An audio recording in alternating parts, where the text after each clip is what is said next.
Welcome to Sewing Out Loud, the official podcast of Zede Sewing Studio. Here are your hosts, Zede and Mallory.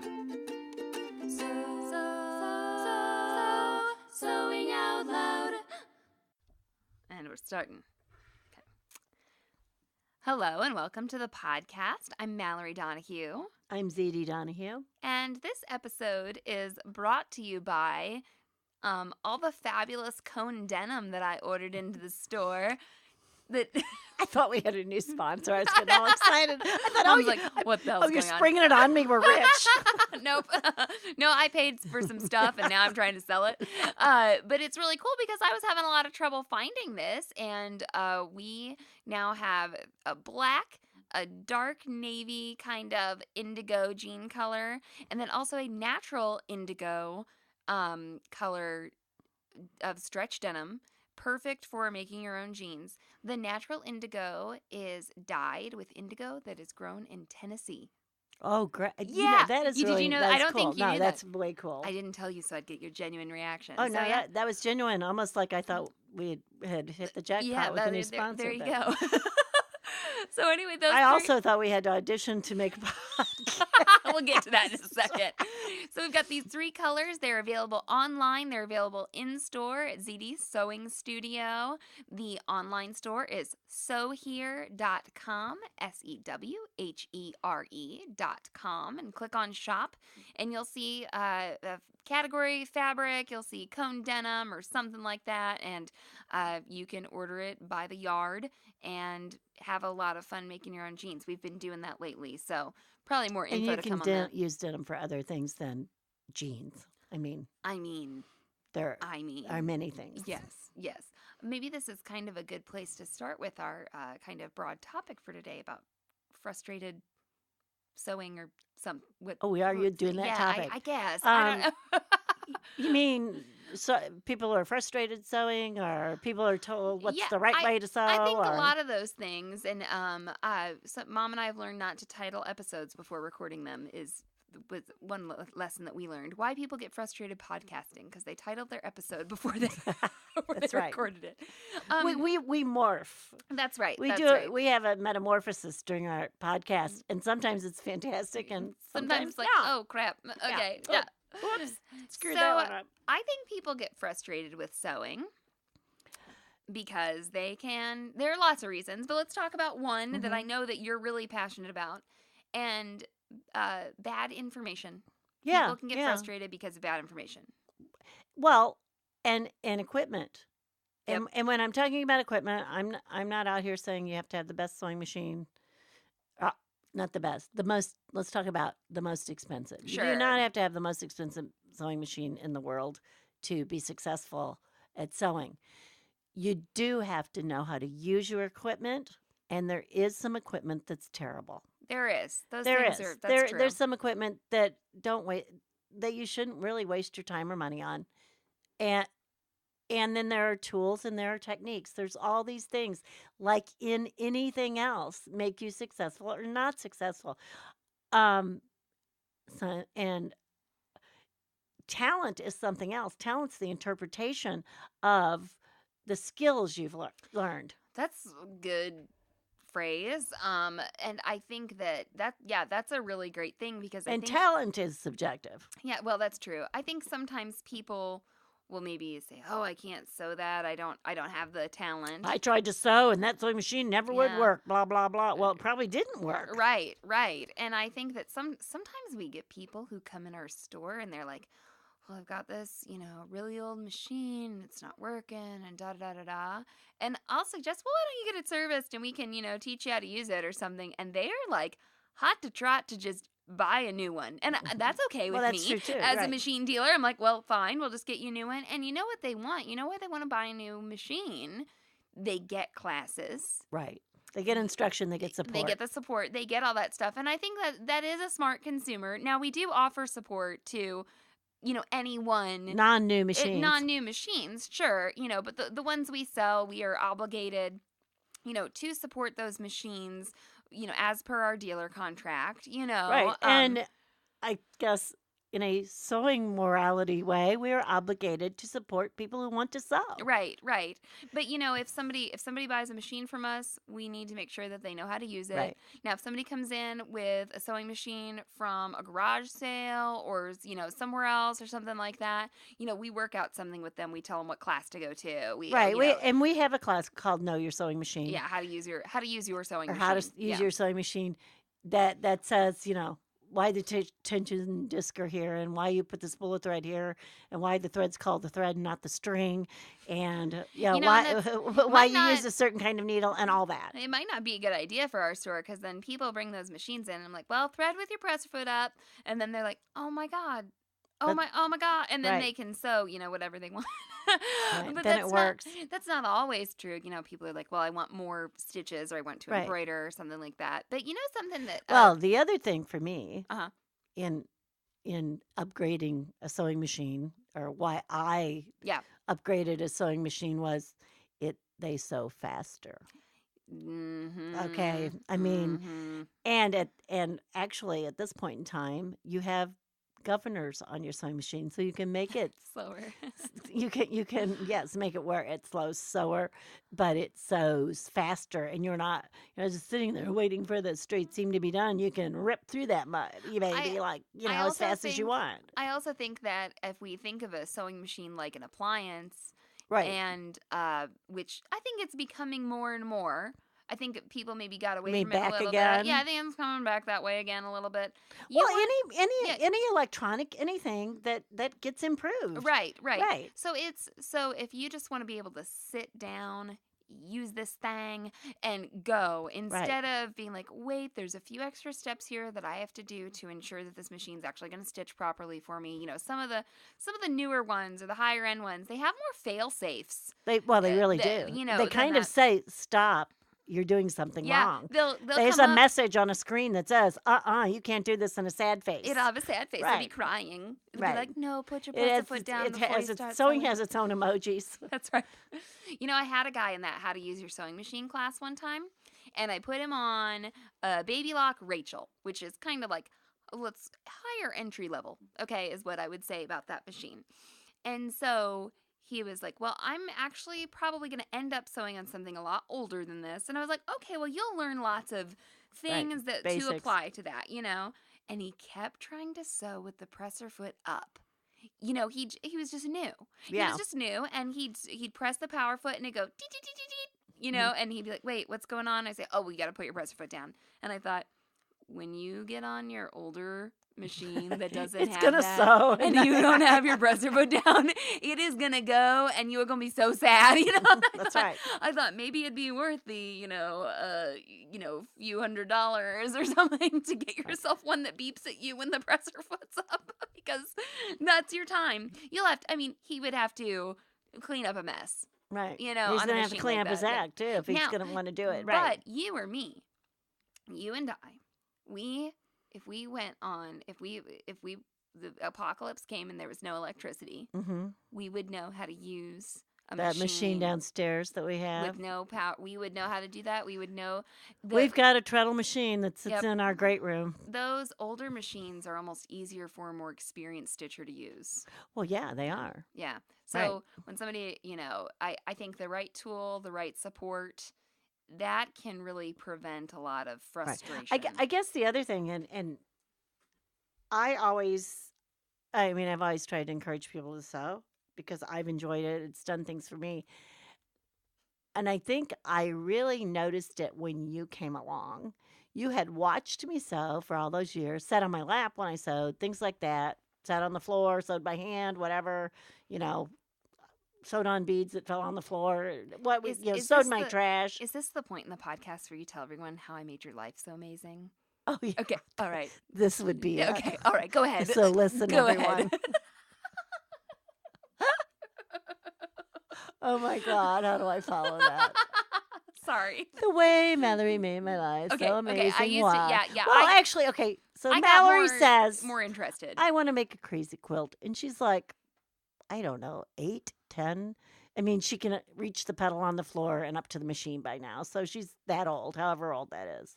So I got a big plastic bin and said, this is going to be your project bin. And when you use things in my studio, you're going to keep them in here. And then when you're in the middle of a project, you'll put it back in here and you'll know that everything you need is in here, blah, blah, blah. That way, the mess didn't have to steer me. I am much neater and more organized than Mallory. But I do have the bin. But she has a bin. I have it still. I know it still exists. Yep. It still has some of those projects in it. I think There's they're crap 20 years everywhere old. else, but Right. it's the bin too. So she started making this crazy quilt. And I happened to have been doing some kind of crazy quilt work at the time because I was doing a lot of costuming. And I had left over all of these like gorgeous, gorgeous silk fabrics and, metallic fabrics, all these like very flashy fabrics. And I thought, well, this is how that stuff all got started on Crazy Quilts. Was the dressmakers had these beautiful fabrics, little snippets that they didn't want to get rid of, and they started making Crazy Quilts. Okay. So I kind of started doing this as a side project. Well, she saw that, and that got her interested. And I think one of the other things she liked about it is there was no real plan. You just sort of put it together. So she starts like taking all these fabrics that, in my opinion at the time, or what, I'm like, well, that doesn't really go together. That's not what I would have told her to do. And I thought, just shut up. Let her do what she wants. And she wound up with all these like raw edges on her quilt that I didn't have. And she was lapping fabrics over in ways I wouldn't have. And, now she would stop and say, well, what if I want this to happen? How do I make this happen? And then I would tell her. But otherwise, I kind of just let her roll with it. They call that free range parenting now. Is that what they call it? I guess my thought was, I want you to like to sew. I don't want to be overbearing about it. I don't want to make you just like me. I didn't want to ruin it for you because I thought I could. I thought if I say, now I did, there was at one time where I made you stitch on the little lines on the fabric so you know how to stitch in a straight line. We did that, a few things like that. But this was her own creativeness that was supposed to come out. And what was really funny is just about that time, what started evolving in clothing and everything was people were letting like raw edges hang out. And so you were doing what was now becoming in fashion. And there was a less constructed way. I don't know if constructed's the right word. What do I want to say? A less rigid way. Yeah. A less rigid way of constructing things.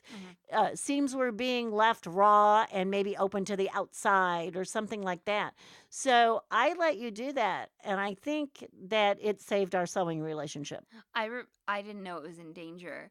I don't know if it was. I just No, I think it was a good was on start. the outlook that Yep.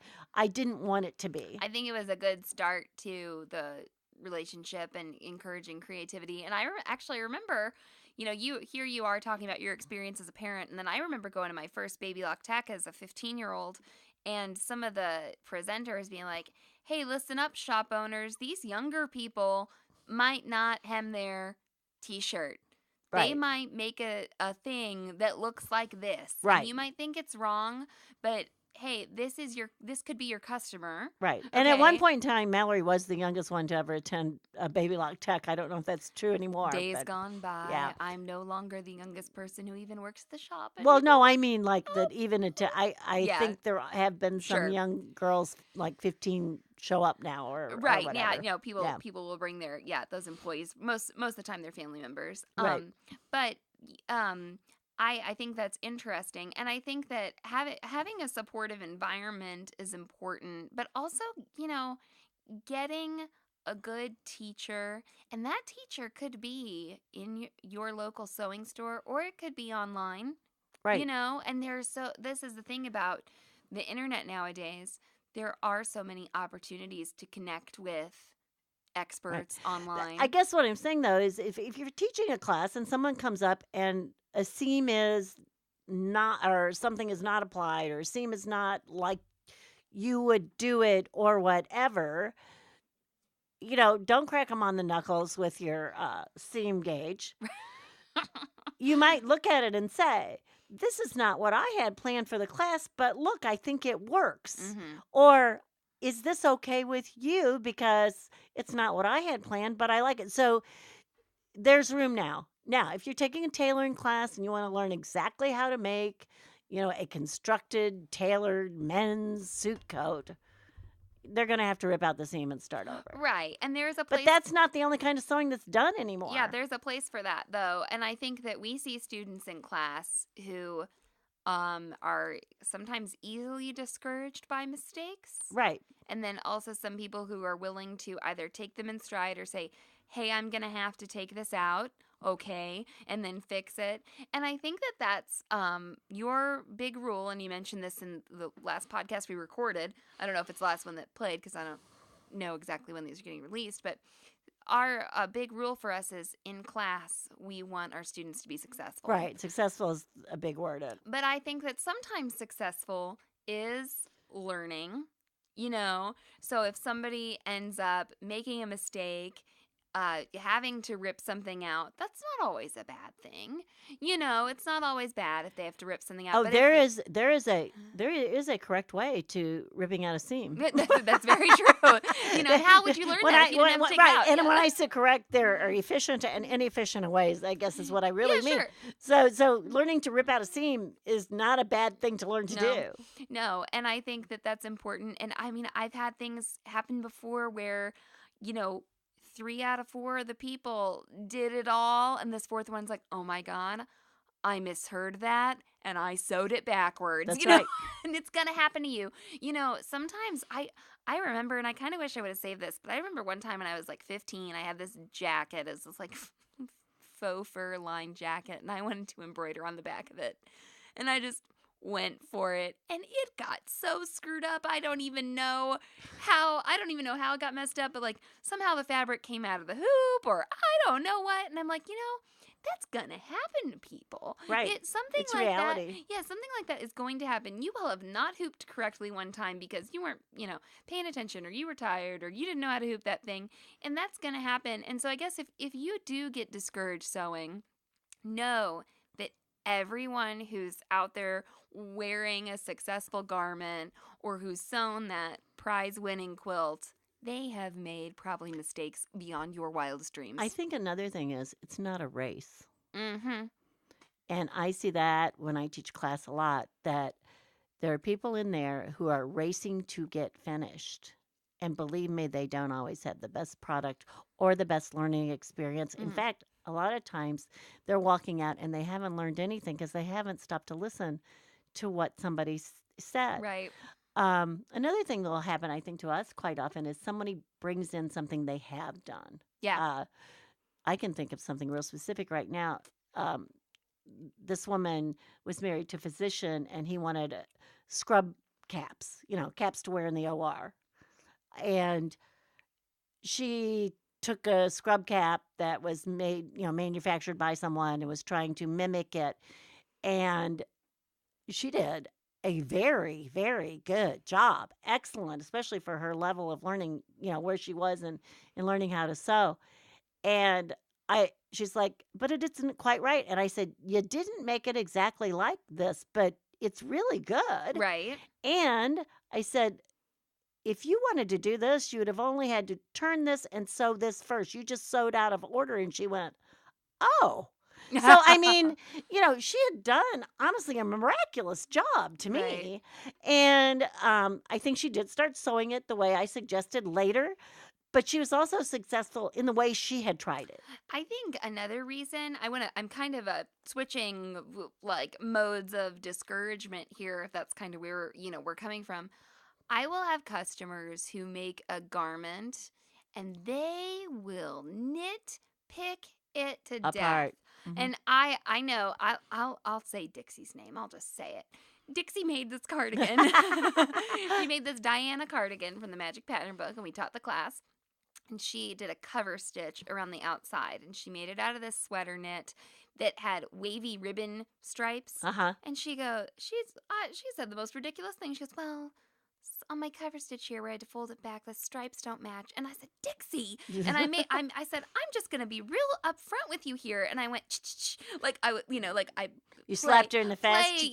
Slapped her. I said, you are being too hard on yourself. Right. This is amazing.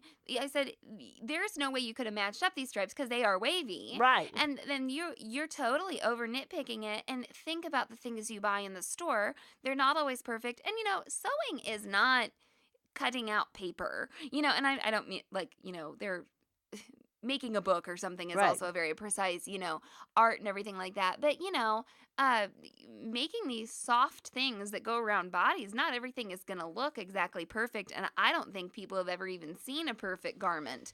They just Right. imagine that what they've bought in the store is. And she was like, she said, you know what, you're right. I said, That's right. I said, I think you're a little too hard on yourself on Right. this garment. And I think you did a great job. And I said, and I think you should make more because. And just enjoy it. Yeah, Right. and I said, we had shortened the pattern for her. Right.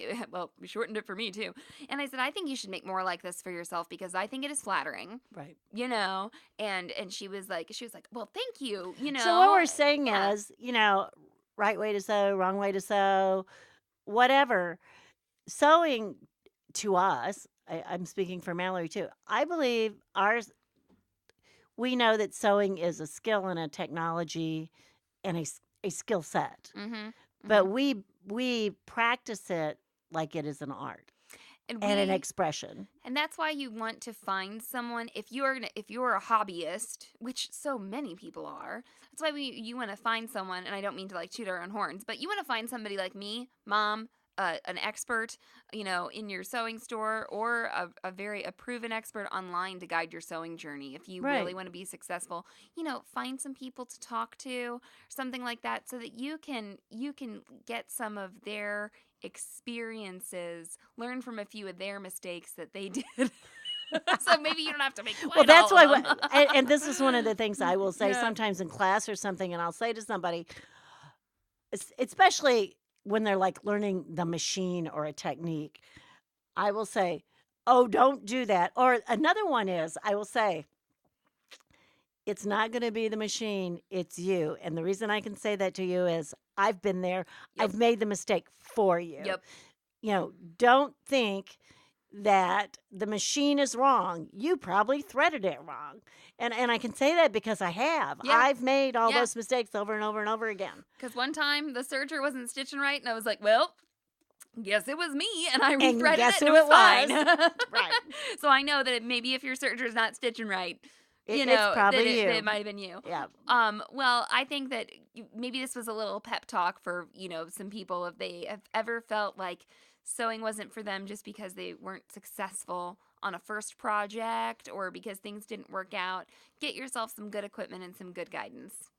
So long and go. Stop. So long. Hold on, go. So long and so happy. Thanks for listening to Sewing Out Loud. For even more expert sewing advice, visit sewhere.com.